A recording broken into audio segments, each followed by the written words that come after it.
Kings and queens, welcome back to the channel. I hope you're all having a fantastic day. In today's video, we're going to recap a little bit of a Q&A summary that the developers have done on Twitter. I actually was the host of this, and I asked the questions. If you could ask a DBD dev one serious question, what would it be? I said for me, I'd ask about any new information on the new prototype game modes.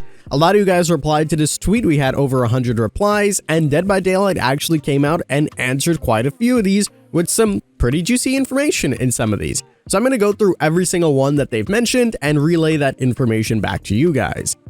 And a quick mini update, the reason why I haven't been posting as much, as you guys know, I've been in Canada. Unfortunately, I got some news that my aunt has passed away, so I have to do a little bit of an emergency trip to Florida tomorrow. So I just got back yesterday, heading over to Florida tomorrow and going to spend some time with family. I'll officially be back making more content for you guys on Monday, which will be my birthday week, and we might do some celebration for my birthday, which is going to be on October the 5th. So hopefully we see you guys on our streams or we see you guys on these YouTube videos. But if you're wondering where content has been or where it's going to be for the next few days, that's what's been going on. All right, let's jump on into the Q&A replies that DBD has given.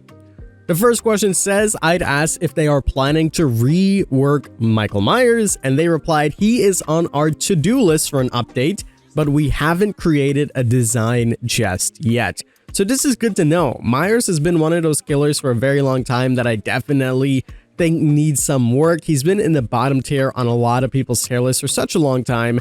For me, I always personally thought that it was more so the add-ons itself that kind of pulled him back a little bit. And yes, his power can be problematic in the sense that tier 1 really means nothing, and tier 2 to 3 in the grand scheme of things comparing to other killers really isn't that beneficial. Overall, I'm happy that they replied that he's on their to-do list, and I can appreciate the transparency of them saying they haven't designed anything yet. So this is definitely going to be a far thing down the list, but I'm happy nonetheless that they are giving us this information. Next on the list was someone asking about the teacher. Obviously, in case you don't know, there were teacher files in the coding itself. It's been a lot of back and forth with this in all of our interviews with MCote, which, a little bit of a spoiler, we're going to be recording later today and posting on my birthday as our annual tradition. So leave any extra comments you want me to ask Matthew in the comments down below. But yeah, the teacher files, we've been poking at Matthew for it. He said that Sarah, who is another game dev, kind of did this one, and this is more of her doing, and she's been running with this gag now, and that the answer is truly a little bit more silly. Polly has a theory we're going to ask him about today, but hey, it's a nice fun one. Next on the list is the FOV Slider, and someone asked, is this something that's actually going to get put into the game? And Dead by Daylight said, yeah, they are working on getting this out ASAP to the community. Sadly, there's no date just to share yet. Again, this is something that they always say, and I know people get upset where they're like, yeah, soon TM, but realistically, in an online live developing game, it's really difficult to give an accurate time frame of when things are going to come because certain things take priority, certain things go in front of other things, and in this sense where the FOV slider falls down in importance. So if something doesn't have a hard deadline, like a chapter, for example, it's really difficult to determine when these type of things are going to come out. And that's why sometimes they're even hesitant in order to, you know, tell us about these things because they'll be on our mind for a very long time and they're not even working on it. So I know sometimes this isn't the best answer for everybody, but realistically, this is what it is. So it seems that they're working on it. It's just, as they mentioned, nothing to share just yet. Anyways, let's go ahead and talk about the next question, and it is, why haven't you guys completely gutted Garden of Joy? They said, well, I've got good news for you. Garden of Joy is next up on our list. Surprise. Holy crap. I mean, that's fantastic. Garden of Joy has been Garden of Pain for such a long time. The most recent map that we've seen some reworks was the Macmillan maps and Shattered Square, or Shattered Hope, I guess. No, not Hope. That's a perk. Jeez. And before that, I believe we had some other maps. I'm still waiting personally for Swamp. Swamp has been one that I've been waiting for a very long time, but maybe they're happy with how Swamp performs. Nonetheless, Garden of Joy is up next, so Swamp won't be next. Garden of Joy will be And I can take it, I can respect it, and I'm looking forward to what they're going to be doing with Garden of Joy because that map is indeed painful. Next question we have is, will live Q&A come back on Twitch again? Asking questions in forums and having the devs answer them on stream. And the reply was, we have some live streams in the works. Q&A specifically aren't off the table, though we'd like them to be a segment of a larger stream. The problem with Q&As is that people often want to know if we're working on things that we haven't started working on yet, so the answer ends up being unsatisfying. We want to make sure we bring something to the table to share first, then answer some questions as bonus. The next question is, can we please do something about Freddy? He was weak but interesting, then you made him strong but boring, and now he's mid and boring. They replied, Freddy is on our to-do list, but we haven't had a design written down for him just yet. So sadly, there are no specifics to share just yet. Well, I mean, we were just talking about this, but I mean, pretty transparent here. They haven't worked on anything for Freddy yet. There's nothing set in stone. There's nothing they've tested, but they know that Freddy needs some changes.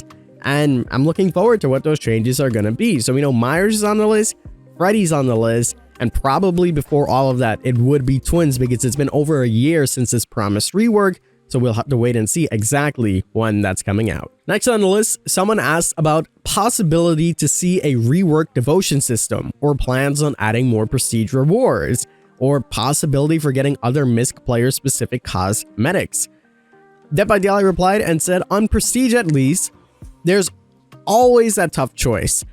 I'd be really cool to have some fancy reward for hitting Prestige 100, but at the same time, that's an insane amount of progress that we don't want people to feel like they're missing out by not hitting it. Prestige is ultimately meant to be a goal for people who have already done everything else. So we don't want to lock too much content behind it. And you know, I've been one of those people too that have constantly said there needs to be a reward behind Prestige 100, but I can understand the sentiment behind the idea of something is locked behind Prestige 100 and then people feel obligated to grind to get it. That's definitely a thing that people have.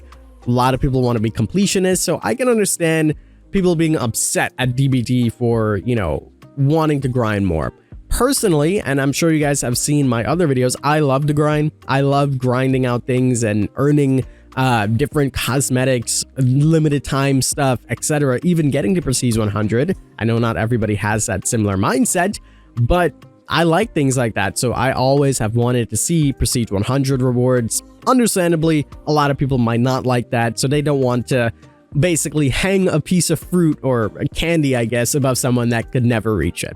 The next question is, I'd like to know if you'd be open to rework the entire Survivor side of the game. Since every Survivor can use every perk and item of choice, which Survivor you play is just cosmetic one, I like to give Survivor classes with abilities and significant strengths and weaknesses. And this is similar to TCM and what they've recently done. And their reply was as follows. The short version is, we want people to be able to play the character they want. Unique perks sort of fill that purpose. They're available to that Survivor right away, but can eventually be used on others. But we don't want to discourage anyone from playing the Survivor they like most just because they'll miss out on a certain bonus. That's understandable. I think the balance would be absolutely terrible if they decided to do unique perks for certain characters only, and then if you have to get locked out behind like a character, there'll be characters that just never get touched in DBD whatsoever. And that already is kind of the case, so just imagine if some of these Survivors come out and they have really bad unique perks, no one's playing them. Next question is, why did you nerf locker saves? Only 0.1% people could hit them, and they said there was no counterplay, and when a coordinated team started doing it, it's just a little bit unfair. So they figured that you can't leave them in the game just because only a few people could do it, remove it altogether. I mean, that wasn't word for word what they said, but that's what they said. And that's understandable. I mean, there was no counterplay. If you open a locker and you're against a coordinated team, you're going to be suffering. And yes, there's a way of beating them, and people might be like, well, I never had a problem with that, so I get it. You know, I'm a bit sad. I like that Flashlights did what they did, and they had a lot of skill to them, but I can understand the frustration behind people that are going against this. Next on the list is, what was the thought process behind the buffs Furtive Chase got the second time? They said bandwidth. There are times where we're all booked up and can't make any more programming changes, but the design team might be able to squeeze in a few number tweaks on their own. This is also the case for many changes in the killer tweak section. They're just a little things that are bonus. They don't replace bigger changes. That said, we've seen the PTB feedback and we have new changes in the works for both furtive chase and background player. We'll share more soon. Someone asked, I've always wondered why we can't keep access to lore from limited tomes provided that we can unlock it in the first place. It's fair to lose access to rewards such as cosmetics or blood points, but I'd love to see all the lore to remain available. They said this is due to the way the compendium works at the moment. The event lore is stored within the event tome, so there just isn't currently a way to access just the lore. Next on the list, someone asked about Trapper, starting with Trap's base kit, and I said this specifically isn't in the plans, but we do have something in the works that'll make his traps easier to collect. We will share soon. I'm excited as a Trapper main. You know me, I'm really excited. We'll see what these Trapper changes are. Hopefully they're good. All right, a few more questions to go. Someone said, this is something that we've been working on and may be implemented in a future patch, but we can't say more is all they say. And then Dead by Daylight, I mean, they kind of clap back here. They said, to be completely open with this, there's over 30 killers in the game and over 200 perks alone, but only so much time in each update to change them. I promise we're not holding out when we give you these sorts of answers. Typically, those things are on a long list of stuff we want to look at, and we simply haven't gotten to that one yet and don't have anything to share. Other times is because we've just about to reveal something and we don't want to spoil the surprise a few days before. In any case, we still want to acknowledge the question so you're not left in the dark. I mean, good on them. And this is one of the things that I know people get frustrated with, as I mentioned, but they answered it perfectly. Either they don't want to spoil it or they have nothing to say. So whether that's the case, or maybe it's a big license thing and they can't talk about it, sometimes you have to default to that answer, which in my opinion is understandable, admittingly frustrating at times, but understandable. And the last question here, someone said, why add invisible walls to stop killers from flying off of buildings and such, and not any out of bounds stuff? I get that mostly it's just stuff like Ornament, etc. They're fun if you could do some good jump scares, which, you know, horror game 101. Essentially, they're talking about like Space Billy, Space Hag, and now there's like things that block you.